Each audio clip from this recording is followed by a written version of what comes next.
Hi friends, welcome to Salempunitha'srecipes recipes. Friends, எல்லாருமே தீபாவளியை சந்தோஷமாக பாதுகாப்பாக கொண்டாடி இருப்பீங்கன்னு நம்புகிறேன். இந்த வீடியோவில் ஒரு பழைய மைசூர் பாக் ரெசிபி தாங்க பார்க்க போகிறோம். இது எங்கள் அம்மாவோட ரெசிபி. இதுக்கு நம்ம அதிகமாக நெய் சேர்த்த வேண்டியதில்லை. வாயில் வச்ச கரையும் ஆனால் கிறிஸ்பியாக இருக்கும். எல்லாத்துக்குமே இது ரொம்ப ரொம்ப பிடிக்கும். இது சாப்பிட்டா எந்த விதத்துலையும் உடம்பும் கெடாதுங்க. எப்படி செய்கிறது இந்த வீடியோக்குள்ளார போய் பார்ப்போம்.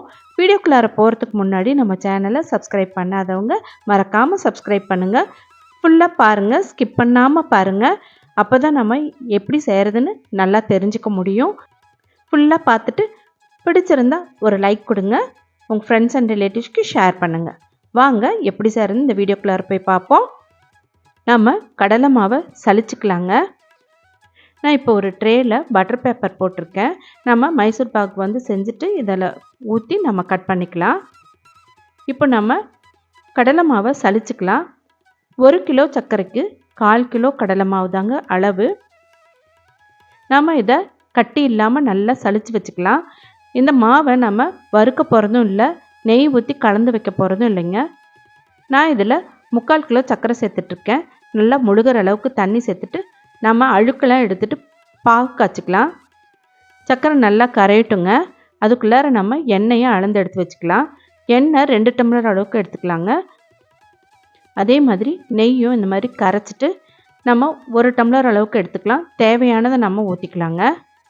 பாருங்கள், சர்க்கரை நல்லா கரைஞ்சிருச்சு. இப்போ நம்ம இது கூட 1 டேபிள் ஸ்பூன் அளவுக்கு பால் சேர்த்துக்கலாம். சேர்த்துட்டு நல்லா கொதிக்க விடலாங்க. கொதிக்க விடுறப்ப அழுக்கெல்லாம் நிறையோட தனியாக வந்துடும். நம்ம எடுத்துடலாம். பாருங்கள், தனியாக வந்துருச்சு. இதெல்லாம் நம்ம ஒரு கரண்டி வச்சு எடுத்துடலாம். நிறைய அழுக்கு இருக்குது பாருங்கள், எப்படி போகிறதெல்லாம் ஒட்டிகிட்ருக்கு. நம்ம நல்லா இந்த மாதிரி கரண்டி வச்சு எல்லாத்தையுமே எடுத்துடலாங்க. இப்போ பாருங்கள், க்ளீன் ஆகிடுச்சு. இப்போ நம்ம நல்லா கொதிக்க விட்டு ஒரு கம்பி பதம் வர வரைக்கும் நம்ம பாகு காய்ச்சணும். இப்போ பாருங்கள், ரெடி ஆகிடுச்சு.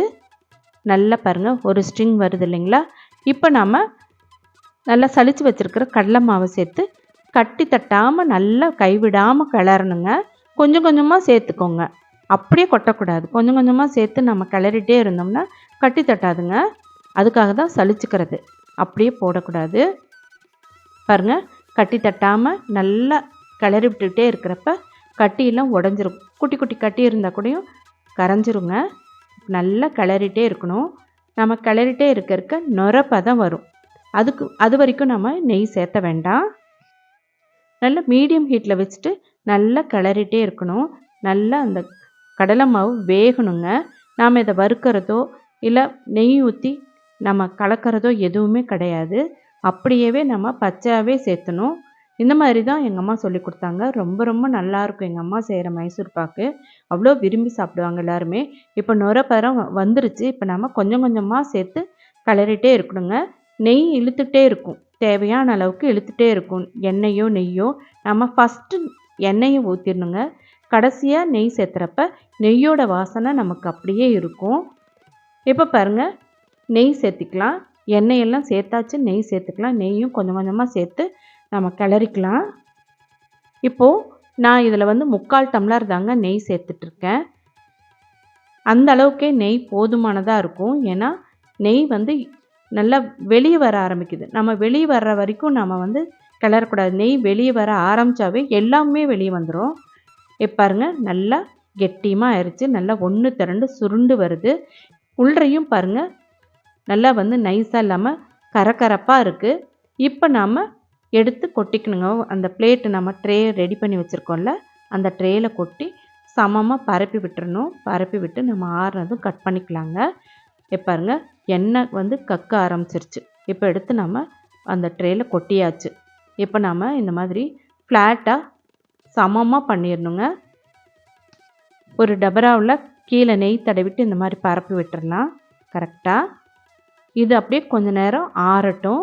ஆறுனா நல்லா செட் ஆகிடும். அதுக்கு பின்னாடி நம்ம என்ன ஷேப்பில் வேணுமோ அந்த மாதிரி நம்ம கட் பண்ணிக்கலாம்.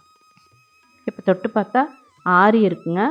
எள்ளுவும் சூடாக தான் இருக்குது. நல்லா செட் ஆயிடுச்சு. இப்போ நமக்கு தேவையான ஷேப்பில் கட் பண்ணிக்கலாம். இப்போ அதை வந்து ஒரு ட்ரேக்கு மாற்றிக்கலாங்க. அப்படியே மாற்றிட்டு நம்ம கட் பண்ணிக்கலாம். ஒரு கத்தியில் நெய் தடவிக்கலாம். நெய் தடவிட்டு நாம் இப்போ தேவையான ஷேப்புக்கு கட் பண்ணிக்கலாம். எப்பயுமே மைசூர் பாக்குனா தின்னாக நீட்டமாக இருந்தால் அழகாக இருக்கும். இதை நான் பழக்கம் இருக்கிறதுனால நான் ஈஸியாக கட் பண்ணிடுறேன். இல்லைன்னா ஒரு ஸ்கேல் வச்சு கூடயும் கட் பண்ணிக்கலாங்க. இப்போ நம்ம தேவையான நீட்டத்துக்கு நம்ம அப்படியே ஒரு லைட்டாக கீறிட்டு அந்த நீட்டத்துக்கு நாம் இப்போ கட் பண்ணிக்கலாம். இந்த பக்கமும் நம்ம கட் பண்ணிக்கலாங்க. கட் பண்ணிவிட்டு நம்ம உடனே எடுக்க வேண்டாம். நல்லா ஆறின பிற்பாடு எடுத்துக்கலாம். அப்போ தான் உடையாமல் வரும். இப்போ நல்லா ஆறிடுச்சுங்க. இப்போ பாருங்கள், கட் பண்ணி எடுத்து காட்டுறேன். பாருங்கள் எவ்வளோ சூப்பராக இருக்குது. கொஞ்சம் கூட பிசுறு இல்லாமல் அப்படியே நீட்டாக அழகாக வந்திருக்கு. பாருங்கள், பிச்சு காட்டுறேன். சூப்பராக சாஃப்டாக இருக்குங்க. உள்ற மேலே க்ரன்ச்சியாக இருக்குது. ரொம்ப ரொம்ப அருமையாக வந்திருக்குங்க.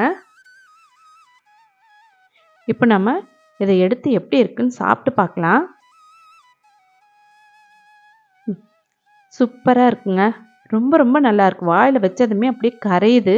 அதே சமயத்தில் க்ரன்ச்சியாகவும் இருக்குது. இந்த மாதிரி தாங்க இருக்கும். இந்த டைப்பில் செய்கிறப்ப இந்த மாதிரி இருக்கும். ரொம்ப ரொம்ப நல்லாயிருக்கும். ரொம்ப நாளைக்கு கெடாமல் இருக்குங்க. ஒரு 10-15 நாள் கூட நீங்கள் வெளியவே வச்சிட்ருக்கலாம். ரொம்பவே சூப்பராக இருக்கும். இதே மாதிரி நீங்களும் வீட்டில் செஞ்சு பாருங்கள். இந்த அளவுகளோட செஞ்சிங்கன்னா இதே மாதிரியே வரும். செய்யறது ரொம்பவே ஈஸி. இந்த மாதிரி பித்தளை பாத்திரத்தில் செய்யுங்க. ரொம்ப அருமையாக வரும். மைசூர் பாக் சாப்பிட்ணுன்னு தோணுதுங்களா? உடனே கடைக்கு ஓட வேண்டாங்க. ஒரு 15 நிமிஷத்தில் இந்த மாதிரி நீங்கள் செஞ்சு பாருங்கள். ரொம்ப ரொம்ப பிடிக்கும்.